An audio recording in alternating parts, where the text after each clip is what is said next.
어느 날 정순자는 며느리가 예고도 없이 냉장고를 열어 반찬을 싸가는 것을 보고 아무 말도 하지 못했습니다. 자신이 30년간 운영한 식당이 아니라 이제는 은퇴한 자신의 집인데도 순자는 며느리에게 이곳이 편의점처럼 느껴지는 것을 알고 있었습니다. 그러나 아들이 실직한 뒤로 며느리의 얼굴엔 언제나 피곤함이 가득했고 순자는 그저 도와주는 것이 가족의 도리라고 생각했습니다. 그렇게 시작된 작은 도움은 점점 당연한 일상이 되어갔고 순자의 지갑과 냉장고는 점점 비어갔습니다. 하지만 정말 무서운 것은 그 비어감이 아니라 자신의 삶이 누군가의 편의를 위한 공간으로 전락해가는 것을 느끼면서도 아무 말 못하는 자신이었습니다. 이 설렘을 놓치고 싶지 않다면 구독과 좋아요 잊지 마세요. 오늘도 순자는 아침 일찍 일어나 된장찌개를 끓였습니다. 혼자 사는 집이지만 늘 두어 끼 정도는 남도록 넉넉히 만드는 것이 습관이었습니다. 남편을 떠나보낸 지 5년, 혼자라는 것이 익숙해졌지만 그래도 주방에서 무언가를 만드는 시간만큼은 여전히 살아있다는 느낌을 주었습니다. 찌개가 보글보글 끓는 소리를 들으며 순자는 창밖을 바라봤습니다. 날씨가 참 좋았습니다. 벨이 울렸습니다. 순자는 국자를 내려놓고 현관문을 열었습니다. 며느리 지연이 두 손주를 데리고 서 있었습니다. 아이들은 할머니를 보자마자 와르르 안으로 들어왔고 지연은 피곤한 얼굴로 인사를 대신했습니다. 엄마, 아침 좀 먹고 가도 될까요? 애들이 아침도 못 먹었어요. 순자는 당황했지만 반가운 마음이 더 컸습니다. 손주들이 오는 것은 언제나 기쁜 일이었으니까요. 그럼요, 마침 찌개 끓였으니 같이 먹어요. 밥 금방 차릴게요. 순자는 부지런히 상을 차렸습니다. 손주들은 할머니가 차려준 밥상 앞에 앉아 맛있게 먹었고 지연은 휴대폰을 보며 무언가를 확인하고 있었습니다. 식사를 마친 뒤 지연은 냉장고로 다가갔습니다. 엄마, 반찬 좀 싸갈게요. 집에 아무것도 없어서요. 순자는 고개를 끄덕였습니다. 며느리가 힘들다는 것을 알고 있었으니까요. 지연은 냉장고를 열어 김치통, 장조림, 멸치볶음까지 차례차례 챙겨 가방에 담았습니다. 순자는 그 모습을 보며 조금 허전한 마음이 들었지만 아무 말도 하지 않았습니다. 며느리가 나가고 난 뒤 순자는 텅 빈 냉장고를 바라보며 한숨을 쉬었습니다. 그러나 손주들이 맛있게 먹는 모습을 떠올리면 그 정도는 괜찮다고 스스로를 달랬습니다. 그 다음 주에도 지연은 또 찾아왔습니다. 그리고 그 다음 주에도 그렇게 매주 반복되었습니다. 처음엔 미안해하던 지연의 태도는 점점 자연스러워졌고 이제는 인사도 제대로 하지 않고 바로 냉장고 앞으로 가는 날도 있었습니다. 순자는 그때마다 시장에 나가 반찬거리를 사왔고 밤늦게까지 반찬을 만들었습니다. 손이 예전 같지 않아 시간이 오래 걸렸지만 그래도 며느리와 손주들을 생각하면 힘이 났습니다. 어느 날 지연이 또 찾아왔습니다. 이번엔 손주들 없이 혼자였습니다. 순자는 차를 내오며 무슨 일인지 물었습니다. 지연은 한참을 망설이다가 입을 열었습니다. 엄마, 사실은 말씀드릴 게 있어서 왔어요. 큰애 학원비가 좀 밀렸는데 이번만 좀 도와주실 수 있을까요? 다음 달에 꼭 갚을게요. 순자는 조용히 지연을 바라봤습니다. 며느리의 눈빛에는 절박함이 서려 있었습니다. 순자는 자리에서 일어나 방으로 들어가 통장을 꺼냈습니다. 잔액을 확인하니 생각보다 많이 남아있지 않았습니다. 그래도 손주 교육이 중요하다는 생각에 순자는 돈을 꺼내 지연에게 건넸습니다. 걱정 마세요. 애들 교육이 제일 중요하니까요. 지연은 돈을 받아들며 고맙다는 말을 여러 번 했습니다. 그러나 순자는 지연이 돌아간 뒤 통장을 보며 긴 한숨을 쉬었습니다. 남은 돈으로 이번 달을 어떻게 보내야 할지 걱정이 되었지만 그래도 가족을 돕는 일이니 당연하다고 스스로를 다독였습니다. 며칠 뒤 순자는 오랜 친구 명자를 만났습니다.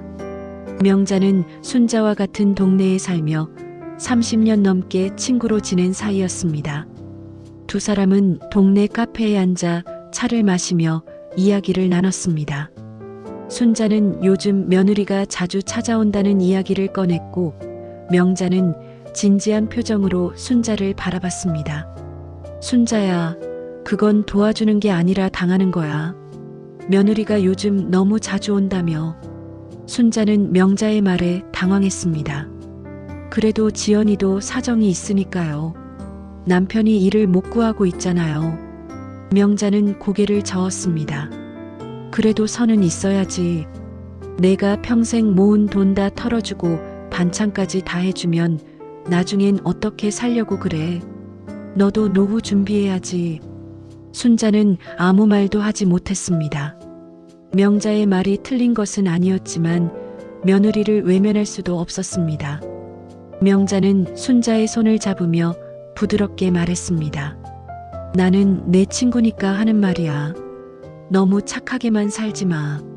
가족이라고 해서 내 인생을 다 내줄 필요는 없어. 집으로 돌아온 순자는 명자의 말이 계속 머릿속을 맴돌았습니다. 그날 밤 순자는 잠을 이루지 못했습니다. 시간이 흐르면서 지연의 방문은 더 잦아졌습니다. 이제는 예고도 없이 문을 열고 들어오는 날이 많았습니다. 순자는 어느 날 부엌에서 설거지를 하고 있는데 현관문이 열리는 소리를 들었습니다. 지연이었습니다. 지연은 인사도 하지 않고 바로 냉장고로 갔습니다. 냉장고 문을 열고 한참을 들여다보던 지연이 말했습니다. 엄마, 고등어는 없네요. 다음엔 고등어 좀 조림해주세요. 애들이 좋아하거든요. 순자는 그 말을 듣고 잠시 멍해졌습니다. 설거지하던 손을 멈추고 며느리를 바라봤지만 지연은 이미 냉장고에서 반찬통들을 꺼내고 있었습니다. 순자는 아무 말도 하지 못했습니다. 지연이 나간 뒤 순자는 냉장고를 열어봤습니다. 텅 비어 있었습니다. 방으로 들어가 지갑을 열어보니 10,000원짜리 한 장만 남아 있었습니다. 순자는 그 자리에 주저앉아 한참을 울었습니다. 다음 날 순자는 아들 도윤에게 전화를 걸었습니다. 조심스럽게 말을 꺼냈습니다. 도윤아, 엄마가 할 말이 있는데. 요즘 지연이가 자주 오는 건 알지. 도윤은 한참을 말이 없다가 대답했습니다. 엄마, 지연이도 힘들어요. 제가 일을 못 구해서 그렇잖아요. 그냥 좀 도와주세요. 제가 빨리 일자리 구할게요. 순자는 더 이상 말을 이어가지 못했습니다. 아들의 목소리에는 무기력함이 가득했고 순자는 아들에게 더 부담을 주고 싶지 않았습니다. 전화를 끊고 난 뒤 순자는 깊은 실망감을 느꼈습니다. 아들도 며느리도 자신의 마음을 이해하지 못한다는 생각이 들었습니다. 순자는 혼자라는 것을 처음으로 절실하게 느꼈습니다. 그날 저녁 순자는 시장에 나가 장을 봤습니다. 남은 돈으로 최소한의 재료만 샀습니다. 집에 돌아와 밤늦게까지 반찬을 만들었습니다. 손이 아팠지만 멈출 수 없었습니다. 며느리가 또 올 것을 알고 있었으니까요. 새벽 2시가 넘어서야 순자는 부엌 바닥에 주저앉았습니다. 피곤함이 온몸을 짓눌렀지만 잠이 오지 않았습니다. 일주일 뒤 지연이 또 찾아왔습니다. 순자는 이번엔 반찬을 미리 준비하지 못했습니다. 돈도 없고 몸도 아파서 시장에 나가지 못했던 것입니다. 지연은 냉장고를 열어보고는 실망한 표정을 지었습니다. 엄마, 반찬이 하나도 없네요. 그럼 다음엔 미리 해놓으시든가요? 그 말을 듣는 순간 순자는 무언가가 터지는 것을 느꼈습니다. 참고 또 참았던 마음이 한순간에 폭발했습니다. 여기가 식당이야. 순자의 목소리는 떨렸지만 단호했습니다. 지연은 놀란 표정으로 시어머니를 바라봤습니다. 거실에서 놀고 있던 손주들도 할머니의 목소리에 놀라 울음을 터뜨렸습니다. 지연은 황급히 아이들을 데리고 나가려 했습니다. 엄마가 왜 이러세요? 도와달라는 것도 이젠 죄예요. 지연은 문을 세게 닫고 나갔습니다. 순자는 그 자리에 서서 한참을 울었습니다. 처음으로 며느리에게 화를 낸 것이 후회되면서도 동시에 속이 시원했습니다. 그러나 손주들이 울던 모습이 떠올라 또다시 마음이 아팠습니다. 며칠 뒤 명자가 순자를 찾아왔습니다. 명자는 동네에서 들은 이야기가 있다고 했습니다. 순자야, 내 며느리가 동네 사람들한테 내가 요즘 예민하다고 말하고 다닌대. 시어머니가 이상해졌다고. 순자는 그 말을 듣고 충격을 받았습니다. 자신이 잘못한 것도 아닌데 오히려 자신이 나쁜 사람이 된 것 같았습니다. 동네 사람들의 시선이 신경 쓰였고 순자는 집 밖으로 나가는 것이 두려워졌습니다. 명자는 순자의 손을 잡으며 말했습니다. 이젠 그만 선을 그으세요. 내가 나쁜 사람이 아니야.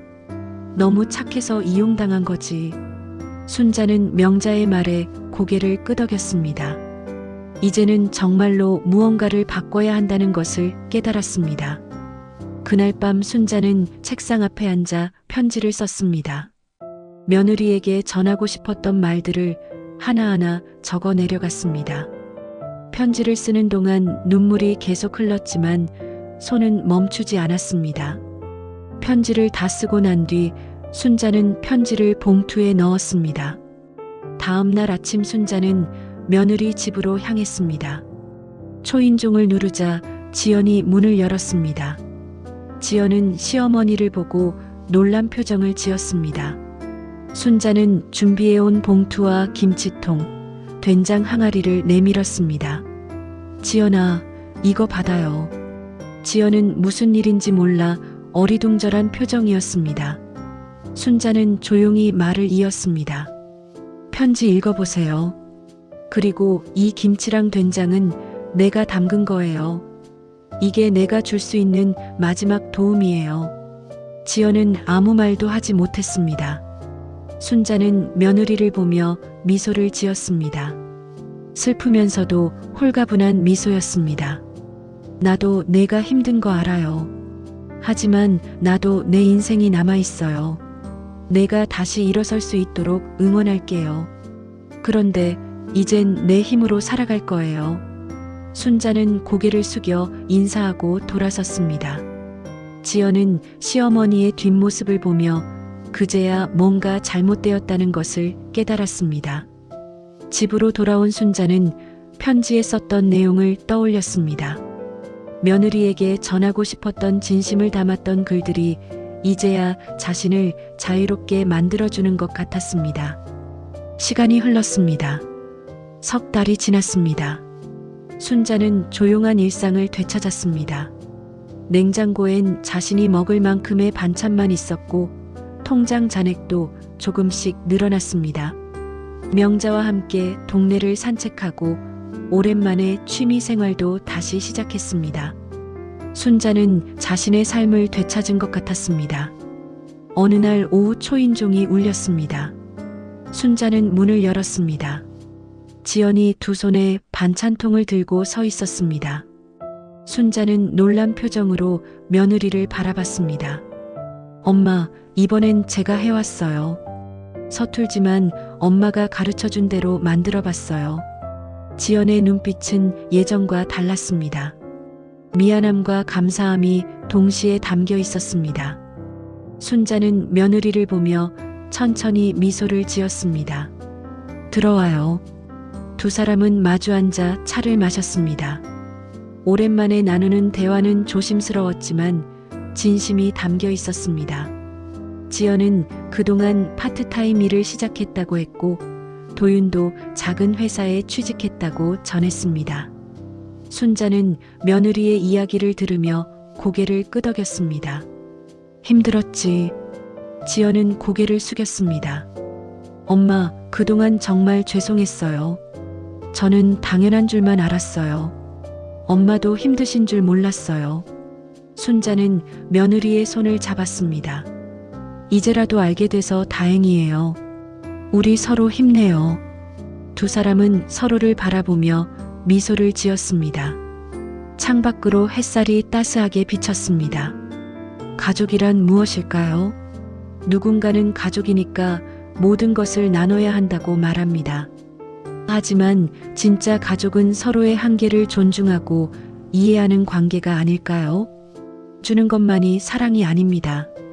때로는 선을 긋는 것도 사랑입니다. 정순자는 그것을 배웠습니다. 며느리 박지연도 그것을 깨달았습니다.